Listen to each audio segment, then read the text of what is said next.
prontos para falar um pouco mais sobre o caminho da maturidade? Muito rico, né? Tem sido muito rica essas aulas. Privilégio nosso, né? Meu e do Eusébio. O convite que o Eusébio fez aqui da gente trazer esse assunto, acho que foi muito propício. Ainda mais falando de um personagem que eu gosto tanto e pelo visto o Eusébio também. Então acho que bateu aí, né? E aí, pessoal, queria relembrar com vocês a nossa jornada até aqui. Hoje é a nossa última aula. Todo mundo que está aqui assistiu já pelo menos uma das aulas, ou a primeira que veio hoje? Primeira hoje? Tá bom. Muito bem. Então, nós vamos fazer uma recapitulação rápida aqui, para vocês se ambientarem também. E esse assunto, então, o caminho da maturidade, ele vem, nós temos estudado a respeito da vida de José, né? E são textos riquíssimos, né? Que a gente pode tirar várias lições dali. E é um curso de 4 aulas, né? Então nosso objetivo aqui foi passar por cima rapidamente para trazer ali flashes, né? Para trazer ali insights sobre maturidade cristã, né? E José é um exemplo muito nítido disso, né? Então nós dividimos o curso da seguinte forma. Na primeira aula nós falamos sobre imaturidade e consequência da maturidade. Então a gente pegou a primeira fase ali da vida de José, até a gente falou bastante sobre os pais, falou sobre os irmãos, né? E falamos bastante sobre José. Paramos no momento em que José é vendido como escravo, né? A aula 2, nós passamos ali pelo desenvolvimento da maturidade. Então a gente viu o momento em que José era vendido dali para frente, né? Ele estava lá como escravo no Egito, na casa de Potifar. Depois teve aquela situação com a esposa de Potifar, ele foi para a prisão, né? Lá na prisão ele conheceu aqueles 2 oficiais do rei, né? O padeiro e o copeiro. Até chegar ao ponto em que o próprio faraó teve os seus sonhos e José foi chamado lá para interpretar. Na aula 3, que foi a aula passada, a gente viu justamente José diante do faraó, né, como as coisas se desenrolaram diante do faraó e como tudo deu uma virada na vida de José, né, uma virada enorme na vida de José. E a gente viu também que nesse momento, né, com a efetivação do que Deus tinha revelado a José que aconteceria com o faraó e com o Egito, José estava lá como governador do Egito, né? E os irmãos dele aparecem, né? Eles aparecem e não sabem quem é José. E aí a gente viu na aula passada justamente o desenrolar da relação de José com os irmãos, a estratégia de José de olhar para os irmãos e testar se o coração deles havia mudado ou não, porque a gente constatou que o de José mudou, né? Então nós não sabíamos, aqui José não sabia em que ponto que estava o coração dos irmãos, né? Até que ele se revelou e a gente viu até o final da história. E o que ficou para hoje é justamente a gente dar o fechamento, falar sobre o caminho da maturidade, mas antes disso, queria retomar com vocês, né, Filipenses 1:6, que todas as aulas a gente tem falado disso, né? Estou certo de que aquele que começou boa obra em vocês há de completá-la até o dia de Cristo Jesus. Ou seja, nós somos uma obra em andamento. Estamos em obras, né? Sabe quando a plaquinha está em obras? Estamos em obras, né? E nós sempre tivemos umas atividades práticas, e a que ficou semana passada para nós ao longo da semana, reserve um tempo para refletir sobre sua jornada e identificar atitudes ou posturas que você reconhece que hoje são maduras. Ao percebê-las, agradeça ao Senhor pela obra transformadora que Ele tem realizado em sua vida. E aí o Eusébio falou, vamos tentar fazer o exercício de compartilhar, né? E aí ele até falou, talvez seja um desafio, né? Se a gente está caminhando na maturidade, né? Preocupação do orgulho, né? Mas eu queria abrir para vocês. Quem teria o desejo de falar alguma coisa, tiveram essa experiência de refletir, gostariam de compartilhar com a gente atitudes ou posturas que você reconhece que hoje são maduras?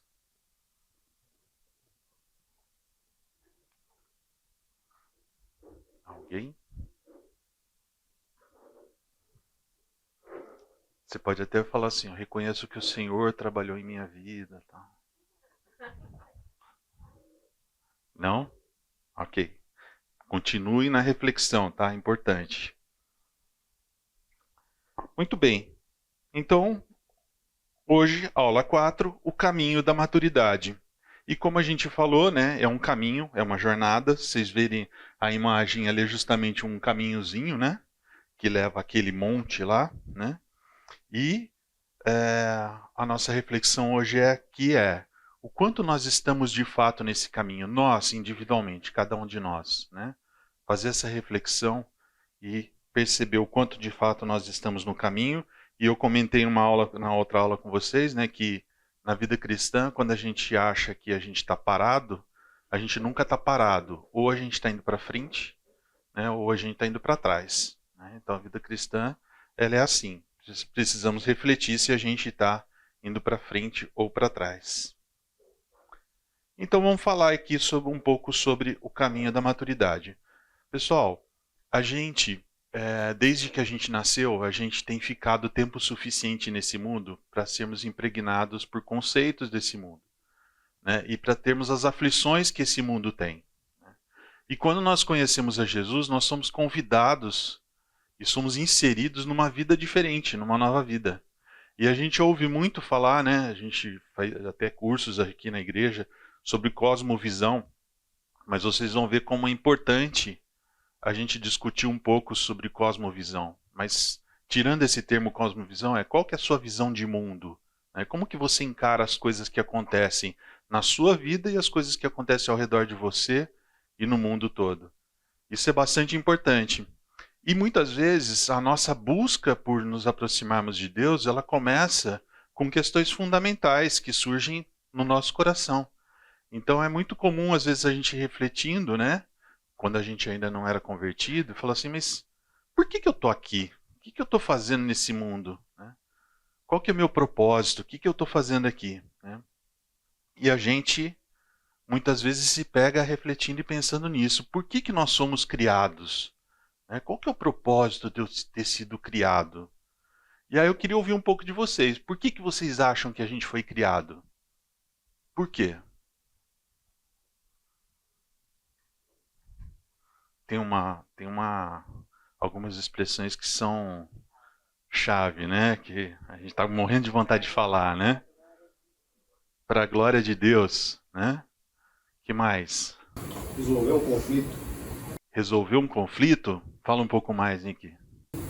Eu entendo que a gente foi criado para resolver o conflito de Satanás com Deus, onde ele cria o homem com o poder de escolha para provar para Satanás que Deus é justo ao mandar Satanás para o inferno. Eu teria que mas eu entendo que nós também fomos criados para isso, para resolver esse conflito entre o Senhor e Satanás. Vocês ouviram um pouco do que o Nick falou? O Nick trouxe uma reflexão de que existe um propósito superior a nós mesmos para a gente ter sido criado.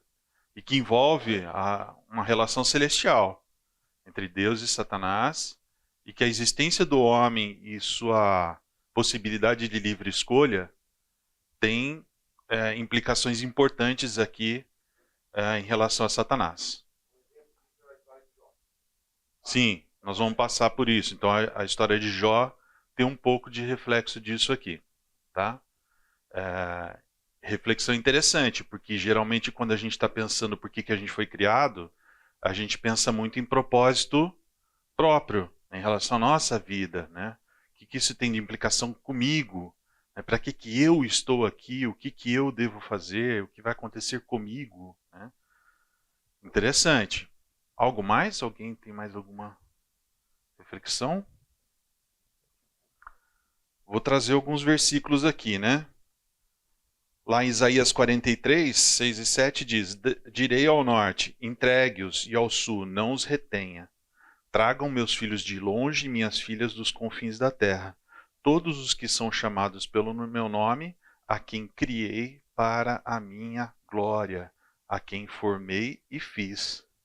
Então esse verso, esse texto está dizendo que Deus formou e fez o homem e criou para a glória dele. Tá? Então tem um propósito que é a glória de Deus, a criação do homem. Também em Efésios 1, 11 e 12 diz: Nele fomos também escolhidos, tendo sido predestinados, conforme o plano daquele que fez todas as coisas, segundo o propósito de sua vontade, a fim de que nós, os que primeiro pusemos a nossa esperança em Cristo, sejamos para o louvor da sua glória. Então, os dois textos remetem a um propósito de criação para a glória e louvor exclusivo de Deus. Tá? Exclusivo de Deus. Isso traz reflexões para a gente.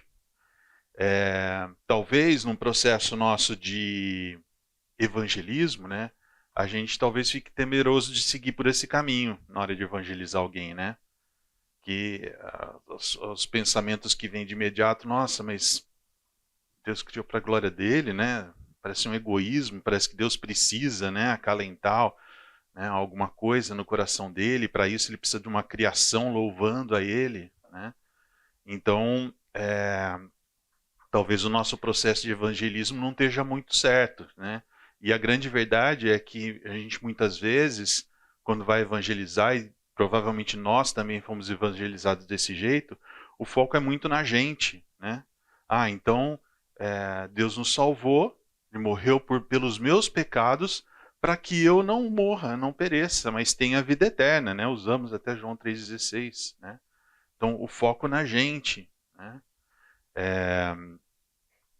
E talvez a gente esqueça de pensar, né, que existem outras implicações e podem existir outras motivações, né?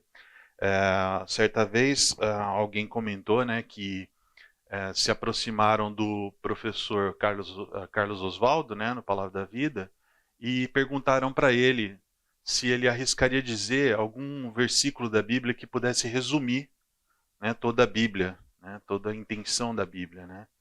E ele falou, olha, se eu fosse citar algum, eu citaria Efésios 1:10. Né? E aqui eu trouxe o 9 também para a gente se contextualizar, né? Mas ele diz o seguinte: E nos revelou o mistério da sua vontade, de acordo com o seu propósito, que ele estabeleceu em Cristo.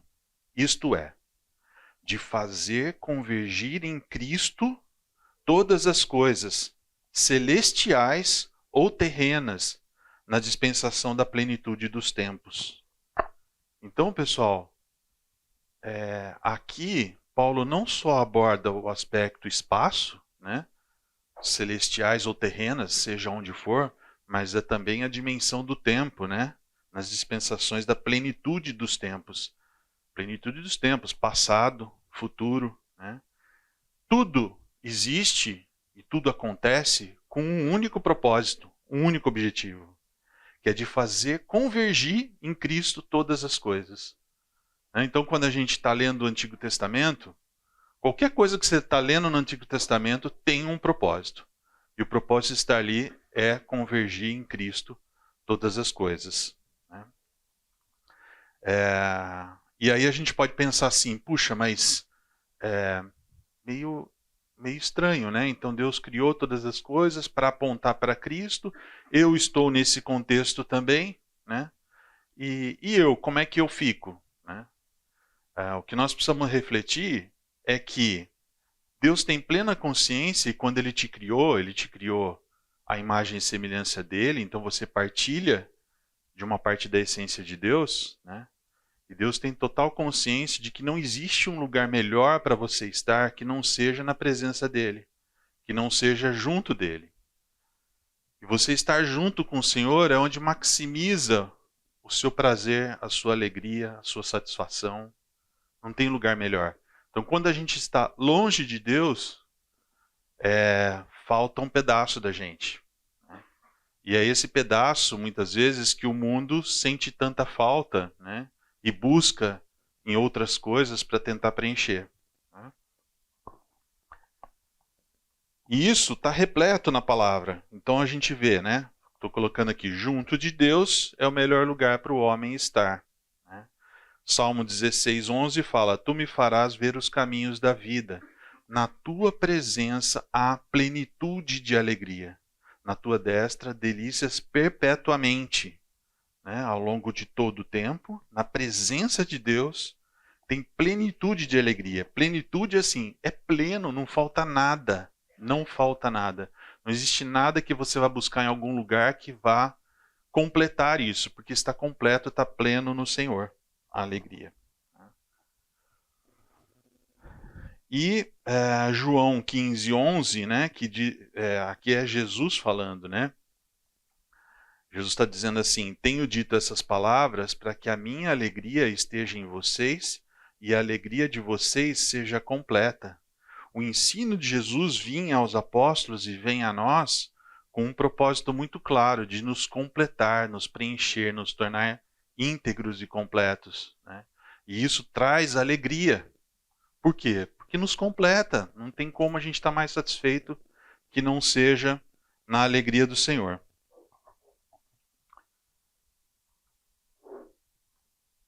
Para quê, né, tudo isso? E aí, o lugar melhor para se estar, né? E Romanos 12, versículo 2, que a gente também conhece muito bem, o finalzinho dele diz, né? Para que sejam capazes de experimentar e comprovar a boa, agradável e perfeita vontade de Deus. Então, pessoal, existe uma vontade de Deus que está disponível a nós. Ela é boa, não existe nada de mal nela. Ela é agradável, ela traz satisfação. Né? E ela é perfeita, perfeita no sentido de completa, no sentido de que não falta mais nada nela. Né? E ela está disponível a nós temos que perseguir, né? Experimentar e comprovar essa boa, agradável e perfeita vontade de Deus. O próprio Pedro, né, quando seguiu a Jesus, apesar de a gente perceber que os apóstolos, em muitos momentos, não entendiam direito o que estava acontecendo, num determinado momento, Pedro tem uma revelação, um insight muito interessante, né? Jesus perguntou, né? Jesus estava falando com alguns discípulos, ele foi muito duro com eles, né? E alguns ouviram o que Jesus tinha para falar e alguns foram embora, saíram, desistiram de ficar ali. Né? E Jesus virou para os outros que ficaram e falou assim, vocês não querem ir embora também? Né? A hora é agora, né? A porta está aberta. Né? E aí o versículo aqui 68 do capítulo 6 de João diz, Simão Pedro lhe respondeu, Senhor, para quem iremos? Tu tens as palavras de vida eterna. Então a constatação de Pedro é assim, não temos para onde ir. Né? E não é só o onde, né? Acho que o próprio Eusébio acho que trouxe esse texto também para a gente, né? Para quem iremos? Para quem? Não tem ninguém que tenha respostas para a vida. Né? Tu tens as palavras de vida eterna. Né? Muito bem. Então, pessoal, nesse nosso processo de evangelização, talvez a gente muitas vezes fale no nosso evangelismo, ou até mesmo na evangelização que nós recebemos, né? No ensino da natureza da nossa relação com Deus. Né? Existe um preço envolvido aqui, né? E que muitas vezes a gente negligencia. Né? Talvez para a gente evitar aquela impressão que pode causar para o não cristão, né, de que se tornar cristão é juntar um conjunto de nãos. Né? Ah, não pode fazer isso, não pode fazer aquilo. Então, com esse objetivo, muitas vezes a gente não dá foco para esse lado, mas dá foco só para as vantagens, né, que o homem tem de ser salvo, né, porque eu vou ter vida eterna, né, eu vou estar salvo. E aí, talvez a gente negligencie, talvez a gente tenha sido negligenciado com textos, por exemplo, como 2 Coríntios 5,15, que diz, e ele morreu por todos para que aqueles que vivem já não vivam mais para si mesmos, mas para aquele que por eles morreu e ressuscitou. Pessoal, nós mudamos o senhorio quando nós nos convertemos. A gente tira a gente do trono, ou seja, quem for que esteja lá, para colocar o Senhor no trono. Nós passamos a ser servos dele, né? Já não vivam mais para si mesmos. É isso que o texto diz. 1 Coríntios 2, pedacinho do 19 e o 20, fala assim: e que vocês não são de vocês mesmos, vocês foram comprados por alto preço. Portanto, glorifiquem a Deus com o seu próprio corpo. Aqui ele está falando sobre sermos templos do Espírito Santo, né? E ele está falando assim: vocês não sabem que vocês não são de vocês mesmos? Vocês não são de vocês mesmos. Vocês foram comprados por alto preço. Custou caro, pessoal. Quando a gente ensina, é graça, né? E a gente fala, é simples, o plano de salvação é simples. Jesus já morreu, é só você aceitar. Só basta aceitar. Né? A gente canta isso no cultinho aqui, né? Crê somente. Né? Você só precisa crer. Mas a grande verdade é que teve um alto preço. Custou a vida do Senhor. Né? E tem um alto preço para você. Né? Graças a Deus que a gente sabe que o melhor lugar para se estar é com Ele. Né? Então estamos no lugar certo. Mas tem um preço. É um preço de renunciar tudo que você entendeu que até hoje era autonomia para você. Né? Portanto, glorifiquem a Deus com o seu próprio corpo. Inclusive o corpo que vocês usam aqui, vocês têm que usar como instrumento para glorificar a Deus. E em Romanos 14, 7 e 8 diz: pois nenhum de nós vive apenas para si, e nenhum de nós morre apenas para si. Se vivemos, vivemos para o Senhor. E se morremos, morremos para o Senhor. Assim, quer vivamos, quer morramos, pertencemos ao Senhor. Pessoal, a nossa morte, inclusive, é do Senhor. Tem propósito para Ele. Né? Então, nós não temos senhorio sobre a nossa vida e sobre a nossa morte. Mas é Deus quem tem. Nossa vida e nossa morte são deles. Né? São dele. E aí, pessoal, quais são as implicações disso? O decorrer da nossa vida, como a nossa vida e nossa morte aqui, também tem percalços, tem coisas que acontecem na vida da gente. E muitas vezes a gente não tem noção de por que elas estão acontecendo, e muitas vezes a gente se revolta. Puxa, por que isso está acontecendo comigo? Né? E o Senhor tem os seus propósitos para fazer isso. E eu preciso entender esse senhorio dele, eu preciso entender que quando eu aceitei a salvação, tem um pacote, vem um pacote junto. E o pacote é eu ser servo desse Senhor. Né? E a gente vê vários exemplos de pessoas que foram aos poucos compreendendo isso. E o Nick citou aqui, nem eu trago de volta aqui para nós, o assunto lá da história de Jó. Né? O Eusébio falou outro dia para a gente, né, que o Senhor chegou num determinado momento lá, para quem já leu ali o livro de Jó, né, que o Senhor chegou para Satanás. Onde é que você estava? Estava andando lá pelo mundo e tal. Você estava dando uma voltinha lá. Você reparou no meu servo Jó? Deus pergunta. E ele fala assim: não há ninguém na terra como ele, irrepreensível, íntegro, homem que teme a Deus e evita o mal.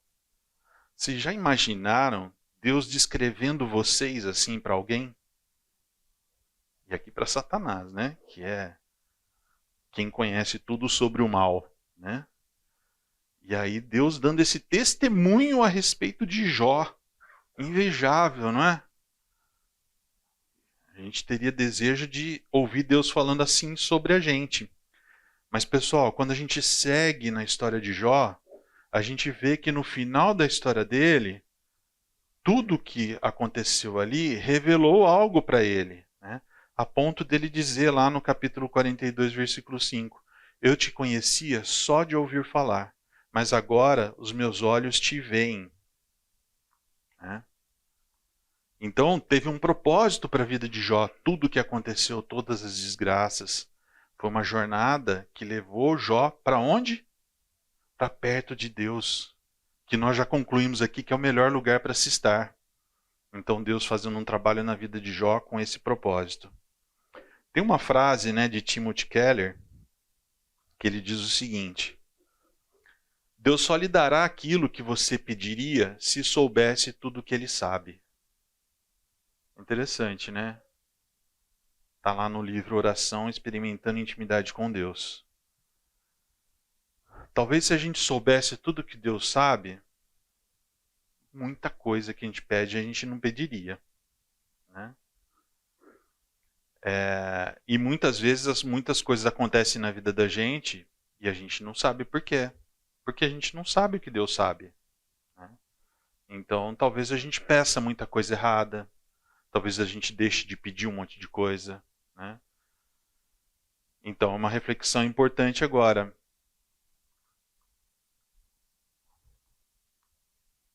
Em Gênesis 45:5 fala o seguinte, né? Da vida de José. Agora não se aflijam, nem se recriminem por terem me vendido para cá, pois foi para salvar vidas que Deus me enviou adiante de vocês. Olha só o momento em que Jó chegou na vida dele, né? A ponto de olhar para aquilo tudo, para toda aquela aflição, todo o sofrimento que ele passou, né? Que em outros momentos ele reagia de forma diferente. E aqui ele fala assim, teve um objetivo, teve um propósito para Deus me trazer aqui. Pois foi para salvar vidas que Deus me enviou diante de vocês. Nesse momento, José está olhando e está falando assim, agora eu estou entendendo, tinha um propósito maior de Deus que envolvia a nação do Egito e as nações vizinhas, porque agora o Egito está servindo como supridor de necessidades para os vizinhos, né? Então, tinha um propósito maior. E mal sabia José aqui que tinha um propósito na história, na própria história de Israel, né? Porque depois o povo vai para o Egito, se torna escravo lá, e Deus começa a construir no coração desse povo uma identidade como nação, né? Para deixar de ser um povo tribal, para virar uma nação de verdade, com uma identidade exclusiva do Senhor, né? E José fazia parte desse contexto todo e não sabia. Agora imagine Jó, né? Jó morreu sem saber por que tudo aquilo aconteceu. E como o Nick falou, tinha um propósito muito superior à vida do próprio Jó. Apesar de ter tido um reflexo relevante demais na vida dele, que ele passou a ver o Senhor, né? Se aproximou em intimidade com o Senhor, mas tinha um propósito celestial, que Jó em toda a sua vida terrena não teve conhecimento do que aconteceu, né? Então, pessoal, Deus trabalhou na vida de José, levando José a um ponto, né? E esse ponto era um ponto em que ele reconheceu a soberania e o poder de Deus. Deus cuida de todas as coisas. Nada do que está acontecendo aqui está fora do controle do Senhor, né? E do poder de Deus. Porque veja só, ele está mexendo com nações, né? É um tabuleiro ali muito maior do que José poderia imaginar. E José era uma das peças e peças fundamentais que estavam nesse tabuleiro, né? E também levou José a um ponto em que ele reconheceu a sua impotência e sua dependência dele. Deus espremeu a vida de José até um ponto em que ele falou assim, não tem mais o que eu possa fazer aqui. Eu não tenho poder sobre nada aqui. Eu tenho que depender só dele, né? E a gente concluiu que muito provavelmente essa chave se virou ali naqueles 2 anos em que ele ficou esperando para ver se o copeiro iria se lembrar dele, né? E aí teve a questão do sonho do faraó. Ali ele não podia mais, ele não tinha mais plano nenhum. Até ali ele ainda tentou alguma coisa com o próprio copeiro. Quando for para lá, faraó, se lembre de mim. Eu estou aqui injustamente, né? Não devia estar aqui. Vim forçado para o Egito e agora também me jogaram nesse calabouço, né? Ele usou todos os recursos dele. E aqui ele chegou num ponto tal em que ele tem que reconhecer que ele é impotente e depende exclusivamente de Deus. E aí, pessoal, nós recorremos aqui a uma literatura, né? Esse livro aí, O Modelo da Maturidade Cristã, que é esse livro aqui, que está lá também na nossa livraria, tá? Se vocês tiverem interesse, é de D.A. Carson, Um Modelo de Maturidade Cristã, exposição de 2 Coríntios 10, do capítulo 10 ao capítulo 13, da editora Vida Nova. E aí, pessoal, o que, que acontece? Aqui, Carlson está se concentrando em exposições, né, e mensagens que foram trabalhadas em cima de 2 Coríntios, se concentrando principalmente nos capítulos 10 a 13. E aí eu queria trazer um pouquinho para vocês, porque o restante da nossa aula vai ser muito baseado em insights que a gente tira desse livro aqui, né? E o trabalho que eu quero fazer é justamente essa comparação, conceitos que Paulo traz a respeito de maturidade, com exemplos do que estava acontecendo na igreja de Corinto e com exemplos da própria vida de Paulo, e fazendo sempre um paralelo com o que a gente tem visto com a vida de José até aqui, né?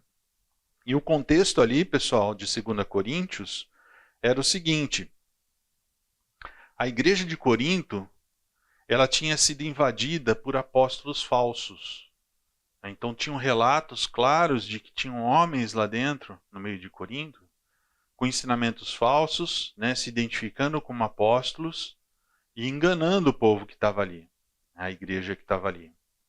E nesse contexto, então, Paulo está mandando a carta para lá. E lá dentro, eles questionavam muito a autoridade de Paulo. Questionavam, inclusive, o fato de Paulo ser apóstolo, né? E eles estavam tentando, com isso, desviar o povo do verdadeiro evangelho. Então, os ensinamentos falsos que vinham tinham esse objetivo, desviar o povo do verdadeiro evangelho. E eles eram tão incisivos nisso, a ponto de Paulo sentir necessidade de ele falar um pouco sobre ele mesmo. Então ele usa uma boa parte dessa carta para falar sobre si, né, para buscar reivindicar alguns direitos que ele tinha ali, né, e a partir do capítulo 10, Paulo vai afirmar a sua autoridade apostólica. Então o propósito dele, a partir do capítulo 10, é justamente mostrar que ele tinha autoridade como apóstolo. Esse é o contexto, tá, pessoal, desse livro. E aí vocês vão ver que tem aqui vários insights que nós podemos tirar de Paulo sobre o conceito de maturidade, comparando aqui com a vida de José também, tá? Então aqui só para a gente retomar aonde Jesus levou José, né? E aqui, pessoal, eu queria trazer uma reflexão para nós, né? Porque na verdade Deus trabalha na vida da gente buscando fazer exatamente isso com a gente, tá? Com cada um de nós, né? Talvez essa jornada seja mais fácil ou mais difícil para alguns, né?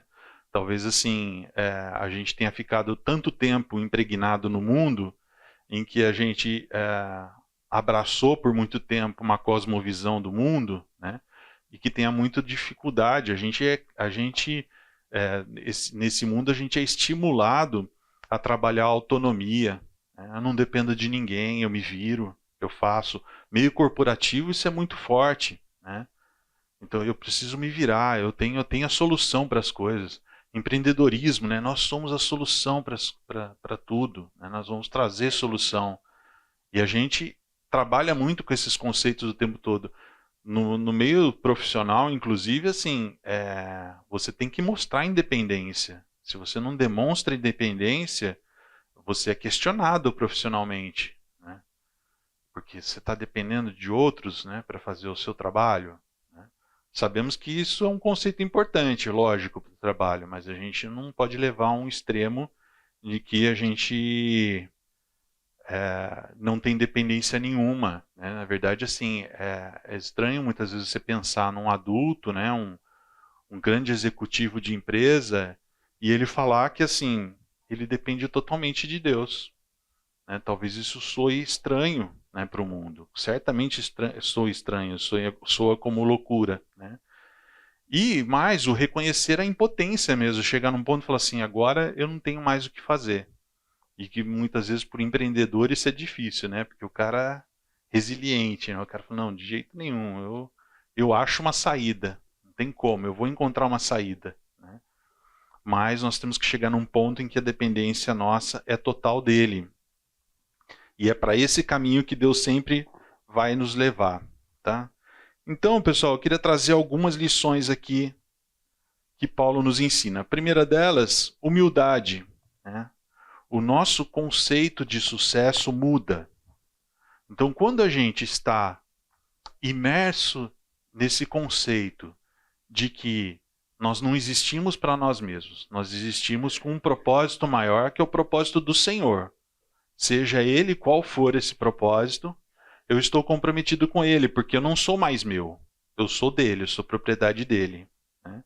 Então, quando eu tenho essa consciência e estou imerso nisso, o meu conceito de sucesso muda. Esse conceito que eu falei aqui, né, de eu sou independente, sou autônomo, né, isso muda. E muda dentro do conceito cristão também. Né, que muitas vezes, eu me peguei muitas vezes no meu processo de evangelismo, assim, eu queria ver resultados meu como cristão, do meu evangelismo. Então eu queria poder contabilizar quantas pessoas se converteram com o meu evangelismo. Né? Quantas pessoas eu já alcancei. Né? E parece que isso era um contador importante para mim, né? Porque isso mostrava sucesso ou não de mim como cristão. Né?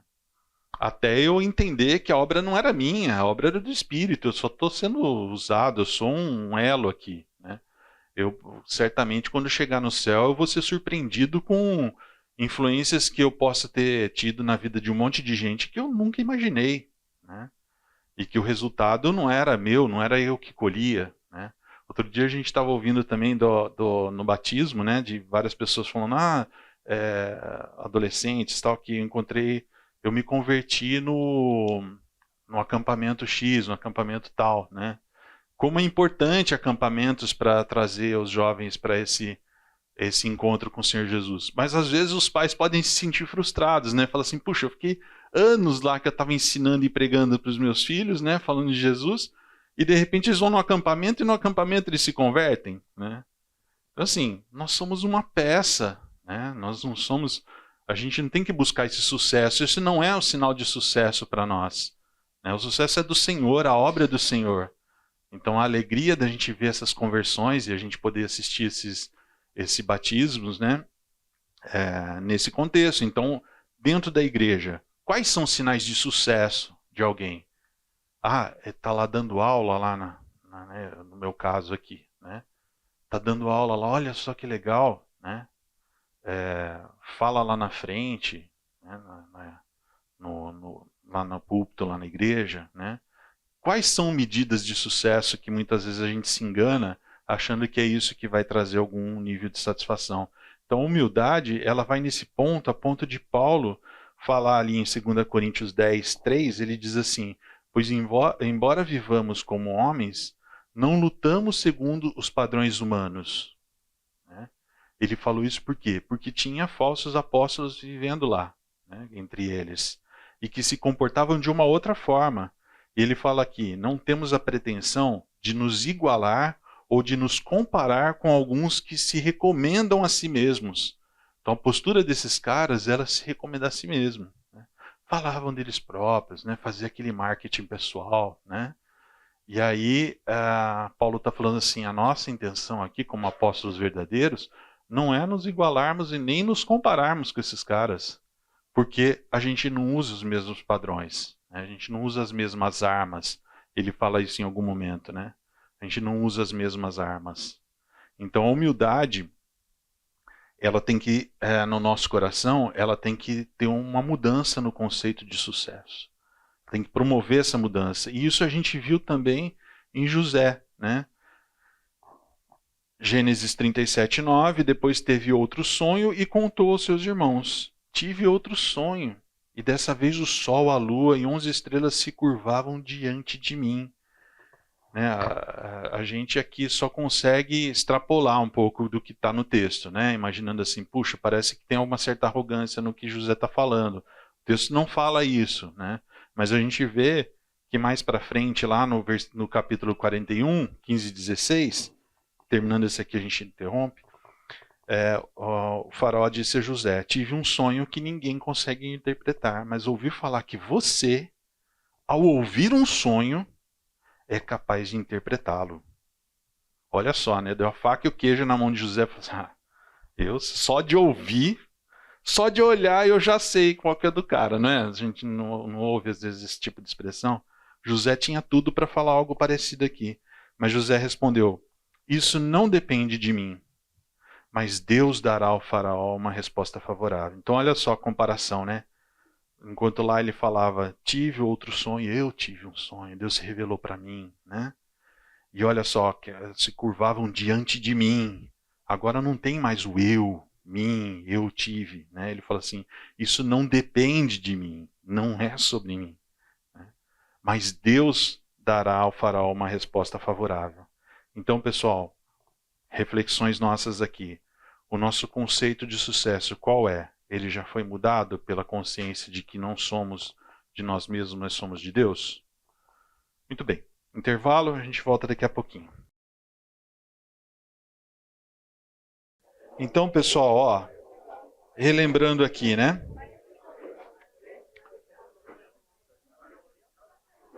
O ponto em que Deus...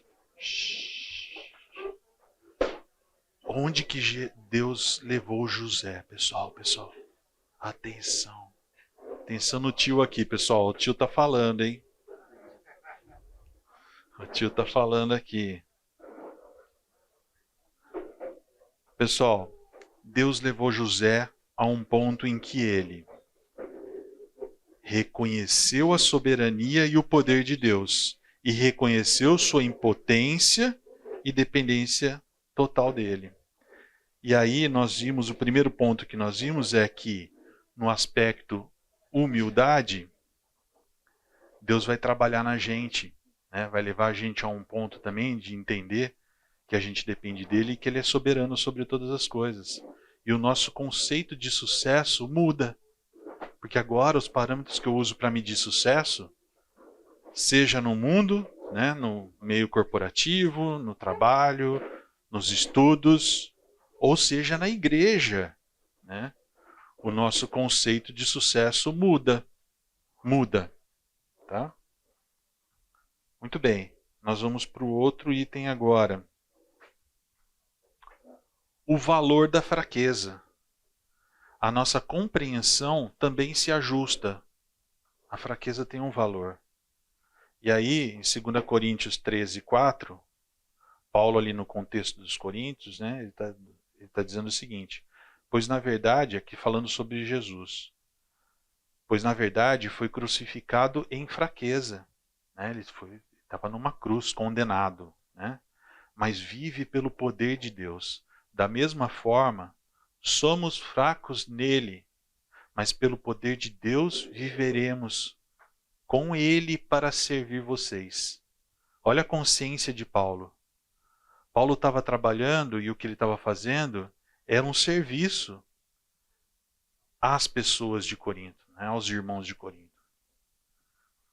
E ele tinha compreensão de que ele fazia aquilo pelo poder de Deus e não pela capacidade dele, porque ele reconhecia que ele era fraco, né, da mesma forma que Jesus, o próprio Senhor, né, quando estava na cruz, estava numa situação fragilizada, mas ele vivia pelo poder de Deus. Então essa é uma consciência, pessoal, bastante importante e relevante para nós. E Paulo fala um pouco mais ali, também no capítulo 11, versículo 30, ele fala assim, se devo orgulhar-me, que seja nas coisas que mostram a minha fraqueza. Pode ver como isso tem muita relação com o item humildade que a gente acabou de falar, né? Mas ele está falando o seguinte, se tem algo que eu posso me orgulhar, é nas coisas que mostram a minha fraqueza. Gente, é um contrassenso gigantesco isso aqui, não é? Para a vida da gente. Você se orgulhar de coisas que revelam sua fraqueza. Né? Paulo via valor nisso. Paulo entendia que isso tinha valor. Né? Da mesma forma, a gente vê isso na vida de José. Né? Quando José está lá falando com o copeiro, né, e ele falou assim, ó, você vai ser restabelecido para o faraó. Então, ó, quando for lá, se lembra de mim. Né? E ele explica por quê. Ele fala assim, pois fui trazido à força da terra dos hebreus. E também aqui, nada fiz para ser jogado nesse calabouço. Então, o foco de José está sendo assim, gente, eu não fiz nada. Ó, eu estou só levando bordoada aqui. Eu fui trazido à força, eu não queria vir para cá, mas outras pessoas fizeram isso contra mim. E eu também nada fiz, né, com a mulher de Potifar para vir parar aqui. Foi ela que foi injusta comigo. Então as pessoas me venderam, as pessoas me trouxeram à força. A mulher do faraó que provocou uma situação que me trouxe para cá. Né? Só que a gente vê o contraste disso quando lá no 45, versículo 5, ele diz o seguinte: pois foi para salvar vidas que Deus me enviou adiante de vocês. Olha como mudou a visão de José. Não são mais outras pessoas que estão fazendo coisas na vida dele que são injustas e que ele só sofre pelo que está acontecendo que os outros estão fazendo para ele. Né? Mas ele entende que mesmo as maldades que essas pessoas estão fazendo para ele estão sob o controle soberano de Deus. A ponto dele falar assim, não foram nenhum deles que fez isso. Né? Deus me enviou adiante de vocês. E vocês se lembram para quem que ele está falando isso? Para quem que ele estava falando? Para os irmãos. Né? Para os irmãos. Em que contexto, pessoal? Os irmãos tinham traído ele, tinham vendido ele, e agora eles estavam ali diante dele, dependendo dele. Né? E ele tem a clareza de falar para eles, não se preocupa, tem um propósito, foi Deus que me enviou antes de vocês. Então, pessoal, a fraqueza, ela tem valor. Né? Quando a gente compreende isso, a gente olha para situações adversas na vida da gente e entende que aquilo tem um propósito maior, ou pelo menos minimamente está no controle superior do Senhor. Né? Isso deveria nos trazer um pouco mais de tranquilidade quando a gente passa em situações assim, né? Por isso que fala da paz que excede o entendimento, né? Porque pelo racional, a gente muitas vezes passa por situações na vida da gente que pessoas que não têm a mesma crença que a gente olha e fala assim, como que o cara consegue passar por isso? Né? E às vezes a gente olha também e fala assim, Senhor, se eu não tivesse o Senhor nessas situações, como é que eu passaria por isso? É irracional mesmo, porque muda a nossa forma de ver o mundo. Né? E a gente, nesses momentos de fragilidade, de fraqueza, né, de derrota, né, José só podia estar se sentindo derrotado o tempo todo, né? Vendido pelos irmãos, escravo numa terra. Ele era favorecido lá pelo pai dele, agora ele não é ninguém aqui. Né? E mais ainda, tentando fazer tudo direitinho na casa de Potifar e ainda injustamente ele é preso. Então, é nesses momentos de fraqueza que a gente tem a possibilidade de compreender que o Senhor está sob o controle de tudo e entender que existe uma orquestração maior acontecendo por trás. Outro ponto, né? A graça basta. Né? A nossa dependência de Deus, nossa relação de dependência com Deus muda quando a gente compreende tudo isso. Né? E isso está nesse texto clássico, né, que a gente sabe quando Paulo está falando sobre o espinho na carne, é justamente nesses capítulos de 10 a 13 aqui, de 2 Coríntios, que Paulo fala sobre isso. E ele descreve, né, que olha, eu tenho uma situação aqui que eu sofro constantemente há muito tempo, já pedi para Deus me socorrer disso, mas ele me disse, minha graça é suficiente a você. Pois o meu poder se aperfeiçoa na fraqueza. De novo a questão da fraqueza aqui. Mas trazendo um entendimento de que eu não preciso de mais nada. O que mais que eu estou buscando? A graça do Senhor me basta. Eu entender que eu tenho a graça de Deus tem que ser suficiente para mim. Está aqui, minha graça é suficiente a você. E quando a gente olha na vida de José, e a gente viu nos textos que a gente estudou, né, que volta e meia falava assim, e o Senhor estava com ele, o Senhor estava com ele. Né? Quando ele foi jogado para a prisão, né, José ficou na prisão, lá em Gênesis 39. José ficou na prisão, mas o Senhor estava com ele e o tratou com bondade. Mesmo nessa adversidade absurda que ele estava sendo tratado com bondade pelo Senhor, graciosamente. Então a graça de Deus era suficiente para ele. A ponto dele ter sucesso num ambiente que aparentemente era adverso ali para ele. E com certeza era adverso. Então, pessoal, a graça basta. A nossa relação de dependência com o Senhor precisa ser mudada. A nossa relação com os outros ao nosso redor também muda. A lição que Paulo traz aqui é edificação e reconciliação. A gente começa a ter outros olhos quando a gente olha as nossas relações horizontais aqui com as pessoas, né? Paulo fala assim lá em 2 Coríntios 12: assim, de boa vontade, por amor de vocês, gastarei tudo o que tenho. Também me desgastarei pessoalmente. Um amor sacrificial aqui nele, né? Mas ele tem um objetivo, ele fala lá no 12:19. E tudo o que fazemos, amados irmãos, é para fortalecê-los. Então, enquanto a nossa relação com os outros não é impregnada do conceito de que eu preciso edificar o outro, eu preciso ser um elo na construção da relação do outro com Deus, e isso me custa, tem que me custar. Isso envolve sacrifício pessoal. Ele está falando aqui, eu gastarei tudo o que tenho e me desgastarei pessoalmente. Então, até a gente ter essa compreensão, a gente ainda tem caminho a percorrer na maturidade. Precisamos ter essa percepção. E aqui a gente vê que José também teve, lá no capítulo 50, ele fala assim, se vocês se lembram, os irmãos estavam temerosos, ainda com medo. Apesar de já ter se revelado, ter explicado para eles tudo o que tinha acontecido, eles ainda usam daquelas ferramentas, que eles já usavam no passado, da mentirinha, da enganação, para tentar ali convencer José a não se vingar deles. E lá no capítulo 50, José fica triste em ver aquilo, mas ele fica mais triste ainda de ver o medo estampado no rosto dos irmãos. E aí ele fala isso. Por isso, não tenham medo. Eu sustentarei vocês e seus filhos. E assim os tranquilizou e lhes falou amavelmente.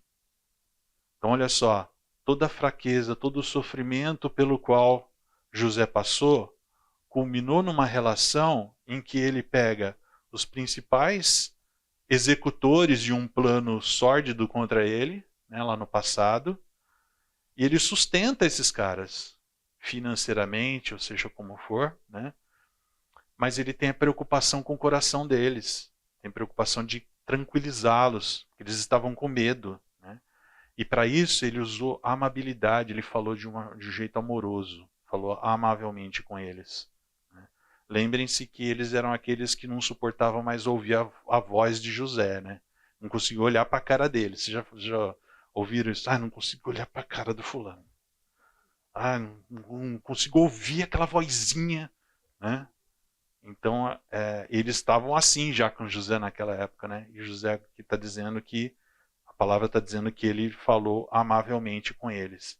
Então, pessoal, nossa relação de dependência com o Senhor muda, mas a nossa relação horizontal com as pessoas também muda, sacrificialmente.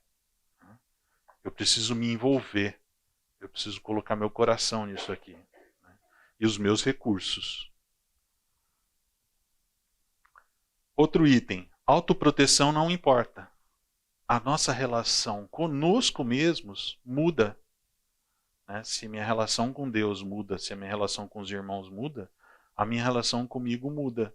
A gente tem um instinto de autopreservação, E isso é notável em várias situações em que a gente é contestado, a nossa tendência imediata é se defender, e explicar o que está acontecendo, E quando a gente vai atingindo maturidade e entendendo que nós não somos mais de nós mesmos, defender nossa honra passa a ser irrelevante. Começa a não ter a mesma prioridade que antes tinha. E Paulo fala isso, 2 Coríntios 13, ele fala assim, agora oramos a Deus para que vocês não pratiquem mal algum.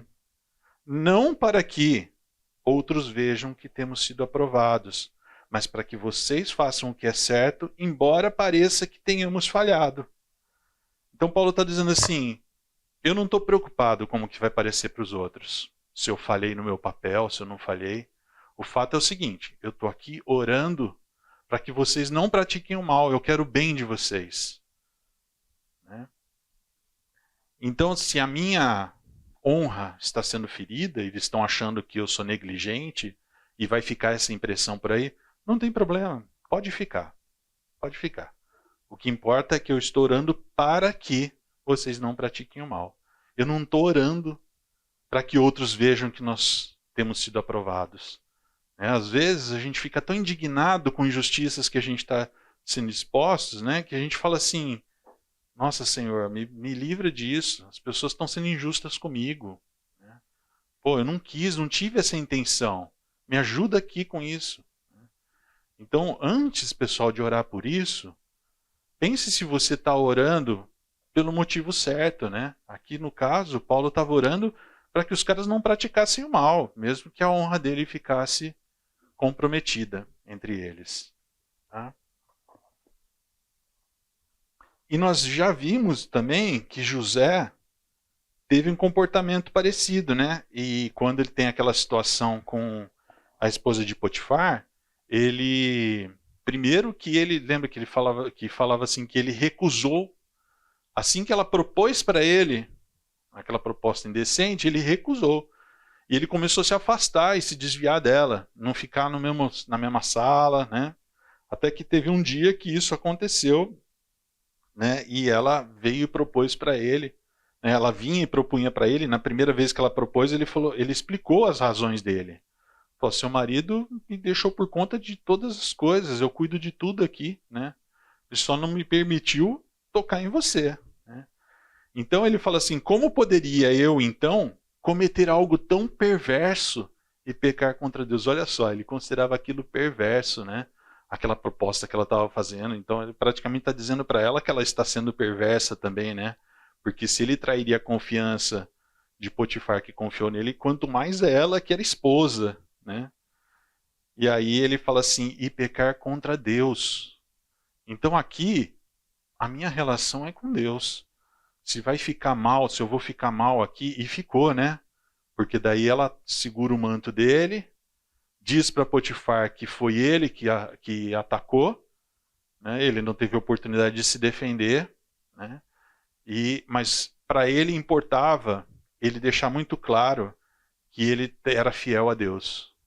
E desse o resultado que desse, ele tinha essa preocupação de apontar sempre para o Senhor e mostrar que a honra era de Deus e não dele.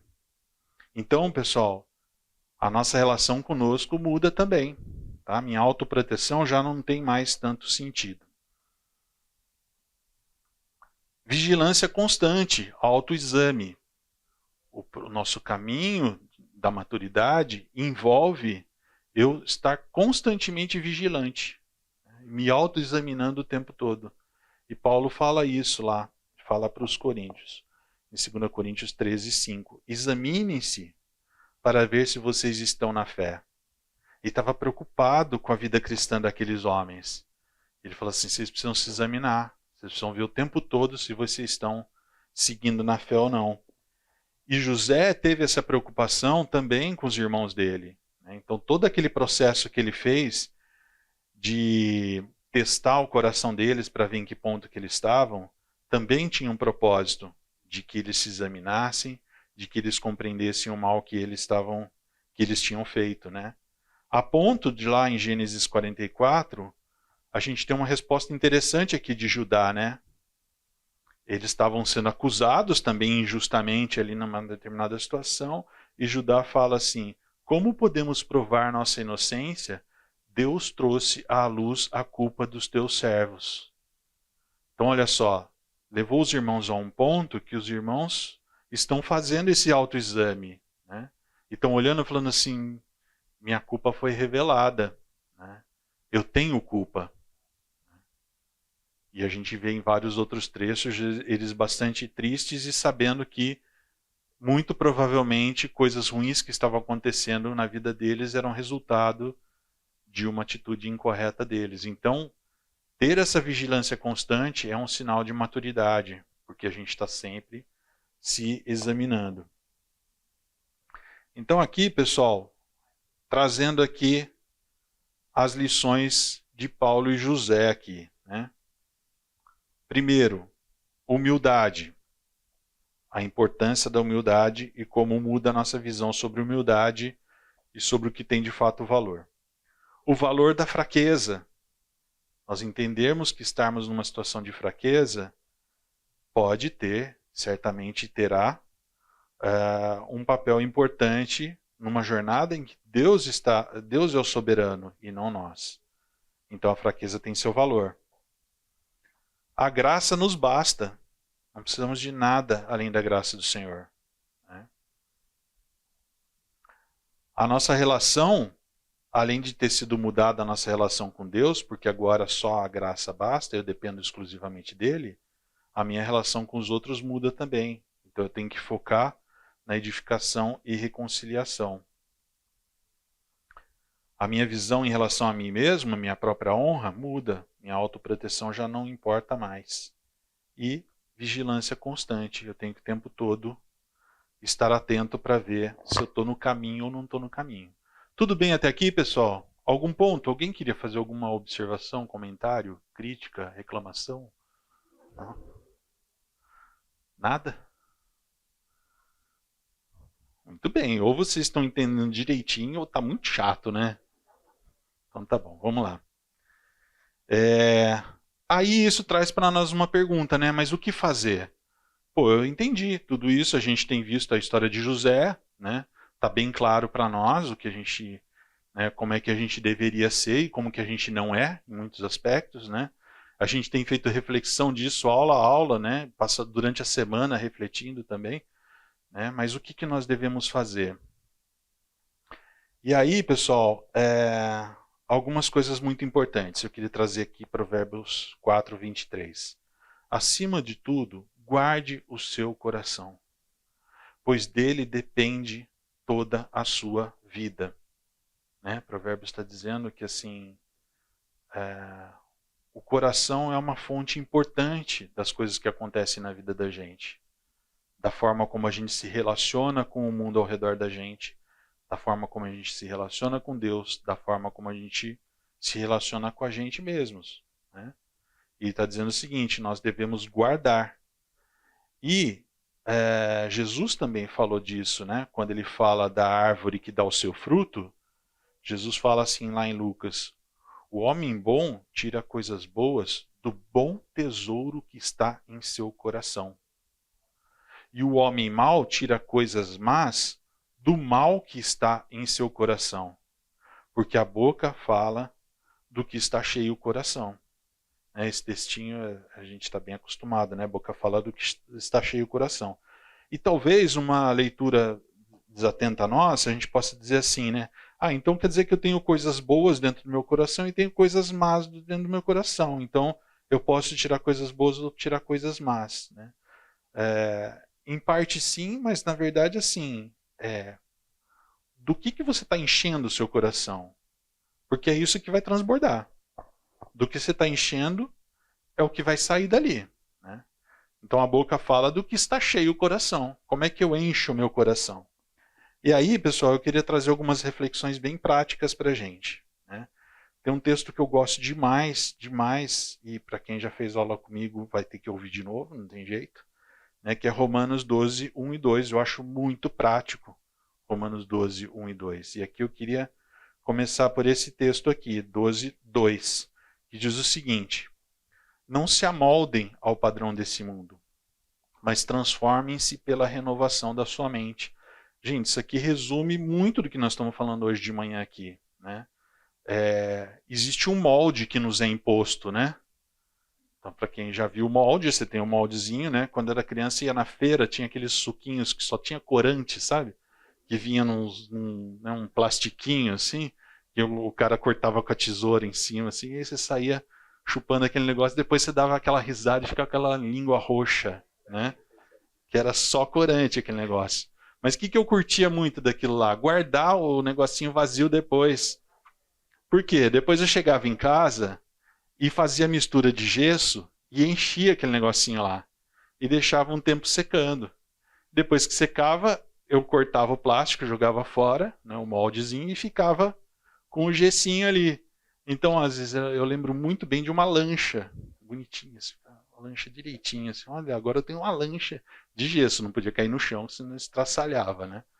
Mas a gente usava um molde, né, um molde que definia que a hora que você coloca o gesso, para onde ele vai, né, onde ele para, quais são os limites. E o mundo define moldes para a gente. Está o tempo todo falando, ó, você tem que ser assim, você tem que fazer assim, você tem que fazer assado.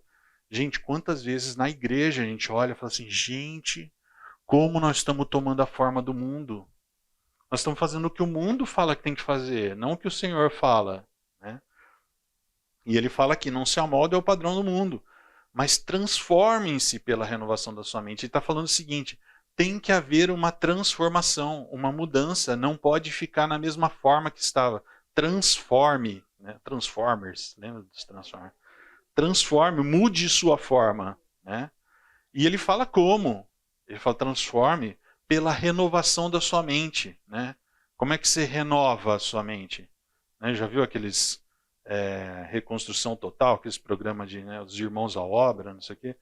O que os caras fazem? Derruba tudo que está lá, tira tudo que está velho lá e põe coisa nova no lugar. Renovar é isso, tornar novo. Tira tudo que está velho e coloca coisa nova. Nós temos trabalho para fazer aqui, gente. Trabalho prático, né? Então, renove a mente. Ah, tá bom, mas como? O que eu faço? Como é que eu faço? Filipenses 4:8. Paulo diz assim, finalmente, irmãos, tudo que for verdadeiro, tudo que for nobre, tudo que for correto, tudo que for puro, tudo que for amável, tudo que for de boa fama, se houver algo de excelente ou digno de louvor, pensem nessas coisas. Pensem nessas coisas. Gente, onde é que a mente da gente fica vagando quando a gente está perturbado, quando a gente... Quantos aqui já acordaram de madrugada e começa a pensar numa coisa e não consegue mais dormir porque aquela coisa não sai mais da cabeça? Quantos? Pode levantar a mão. Quantos? Né? Essa semana aconteceu comigo. 4 horas da manhã, não dormia mais. E fica aquele pensamento recorrente, aquele mesmo assunto, aquele mesmo tema. Né? Então, por que esse tema tirou meu sono? Né? Ele tem uma importância para mim, aquele tema. Então, aquilo não sai da minha mente mesmo quando eu estou durante o dia, né, fazendo as minhas coisas, aquilo está lá. E à noite, quando eu durmo, aquilo vem. Então, pessoal, com o que eu estou enchendo a minha mente? O que eu estou preenchendo na minha mente durante o dia? Em que coisas eu estou pensando? Né? Eu estou pensando em tudo que é verdadeiro? Verdade, o que é a verdade? Eu penso em tudo que é nobre, não a porcariada. Né? Eu penso em tudo que é correto, correção, fazer o que é certo. Né? Eu penso em tudo que é puro, ou eu fico enchendo minha mente, minha visão, né, de impurezas, de coisas que eu não deveria estar olhando. Né? Tudo que for amável, né, será que assim eu pago uma de bonzinho para os outros, mas no fundo, esse aí, sei bem como é que ele é. Né? Eu sou amável. Né? Tudo que for de boa fama ou de má fama, né, será que eu estou parando na roda dos escarnecedores para ouvir coisas de má fama? Né? Ou se houver algo que é excelente ou digno, eu tenho que pensar nessas coisas. Então, pessoal, isso é muito prático, tá? Como é que eu encho o meu coração do bem, das coisas boas? Direcionando o que está alimentando o meu coração. O que eu leio? O que eu assisto? O que eu vejo? Em que rodinhas eu paro? O que eu falo? Que piadinhas eu conto? Né? Como é que a minha língua se comporta? Né? Será que eu falo palavrão? Não falo palavrão? Às vezes tem discussões, né, enormes sobre isso. Mas... Gente, é o seu coração. Você está cuidando do seu coração ou não está cuidando do seu coração? Quando se dá aquela topada de dedão no pé da mesa, vai vir o quê? Ai, Senhor, glória a Deus.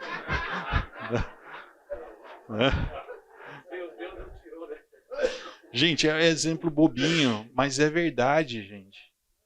O que vem à sua mente? Quando outro dia a gente estava falando das fraquezas na primeira aula, aí o Nick falou assim, trânsito. Essa semana percebi que eu ainda sou muito imaturo com o trânsito. Eu falei, cara, compartilha do mesmo problema.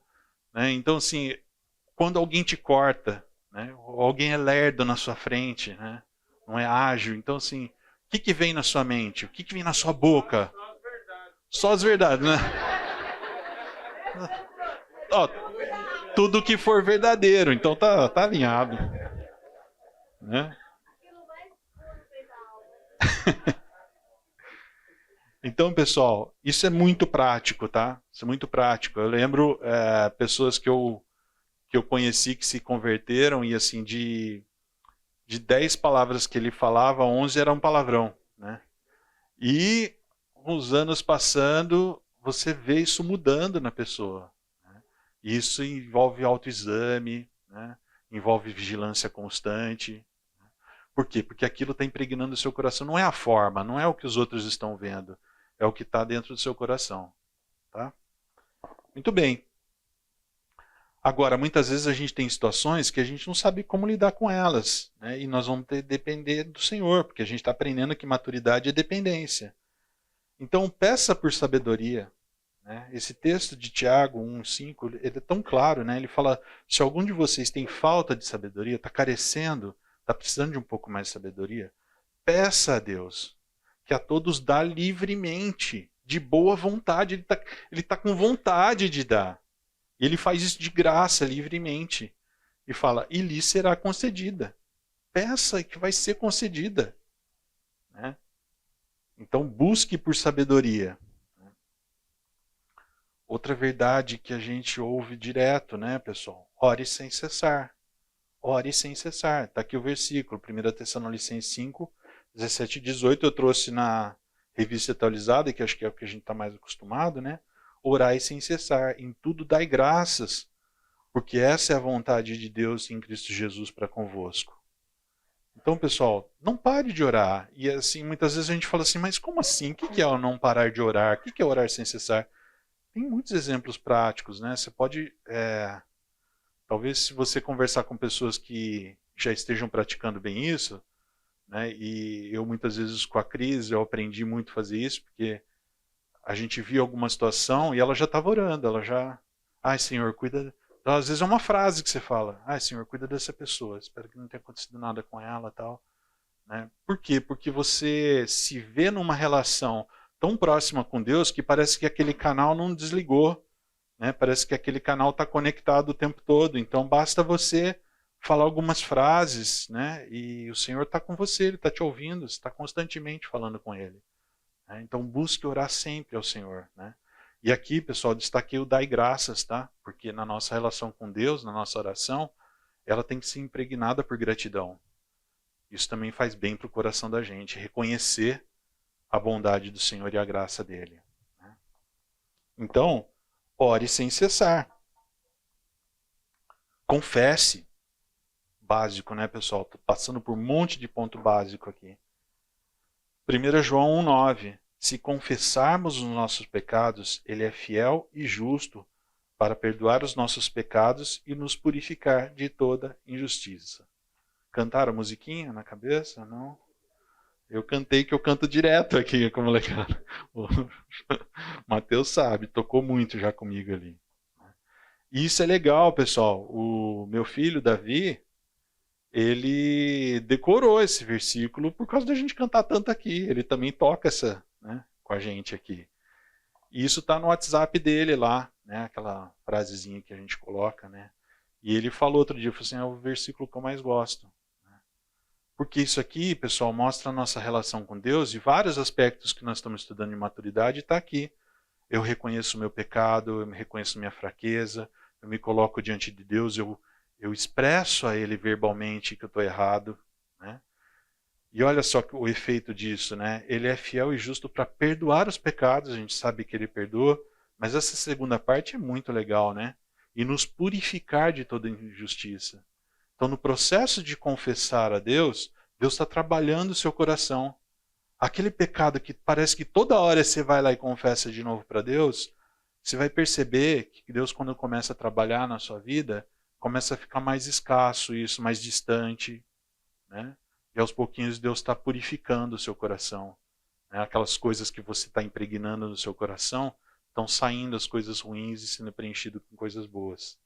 Tá? Então, confesse, não deixe de praticar a confissão. Né? Mas também, pessoal, ainda no contexto de oração, apresente seus pedidos. Deus nos incentiva a fazer isso. Filipenses 4:6 fala aqui: não andeis ansiosos de coisa alguma, em tudo, porém, sejam conhecidas diante de Deus as vossas petições. Levem para Deus, Deus quer ouvir essas petições. Né? Pela oração e pela súplica. De novo aqui, com ações de graça. Né? Percebam, pessoal, como isso parece que Deus está o tempo todo mostrando assim, né? Pede, eu sei que você precisa de coisas, né? Pede, mas não deixe de ser grato. Parece que dá aquele equilíbrio, né? Porque daí, quando eu sou grato por tudo que Deus está fazendo na minha vida, eu pondero melhor sobre o que eu estou pedindo, né? O quanto é justo o que eu estou pedindo, o quanto faz sentido ou não, né? O quanto eu estou alinhado com os conceitos do reino e preocupado com o reino e não comigo, para pedir o que é certo, né? Lembrem-se que lá em Tiago, né, fala assim, vocês cobiçam coisas, mas não as têm. Matam e invejam, mas não conseguem obter o que desejam. Vocês vivem a lutar e a fazer guerras. Não têm porque não pedem. Quando pedem, não recebem, pois pedem por motivos errados para gastarem seus prazeres.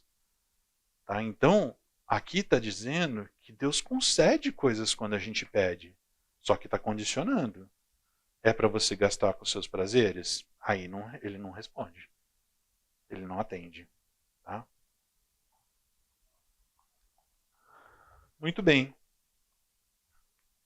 E, pessoal, reúnam-se com a igreja. Né? Você tem congregado, né? E aqui também Hebreus 10:25.